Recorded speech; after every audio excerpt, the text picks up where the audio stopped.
Top 99 న్యూస్కి స్వాగతం సుస్వాగతం.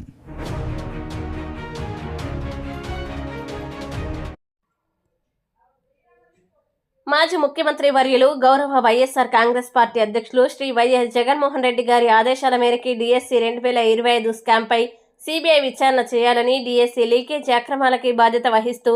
లోకేష్ రాజీనామా చేయాలని డిమాండ్ చేస్తూ ఆగస్టు 6 నుంచి 9వ తేదీ వరకు రీలే నిరాహార దీక్ష కార్యక్రమంలో భాగంగా ఈరోజు మడకశిర సమన్వయకర్త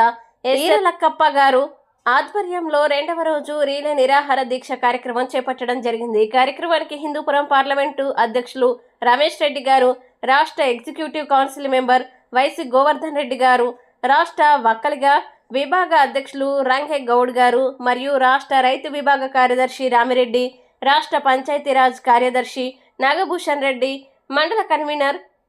కల్లుమరి శ్రీరాములు, పట్టణ కన్వీనర్ ఓం కుమార్, రాష్ట్ర ఎస్సీసెల్ కార్యదర్శి నీలకంఠాపురం తిప్పేస్వామి, జిల్లా ఎస్సీసెల్ అధ్యక్షులు నరసింహమూర్తి,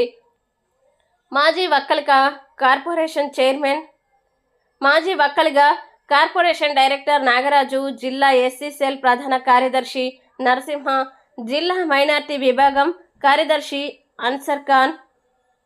జిల్లా ఎస్సీసెల్ కార్యదర్శి రంగనాథ్, జిల్లా సోషల్ మీడియా ఉపాధ్యక్షులు నగేష్, జిల్లా విద్యార్థి విభాగం ప్రధాన కార్యదర్శి వసీంబేగ్, జిల్లా యువజన విభాగం కార్యదర్శి లక్ష్మీనారాయణ, నియోజకవర్గ యువజన విభాగం అధ్యక్షులు శేషాద్రి, నియోజకవర్గ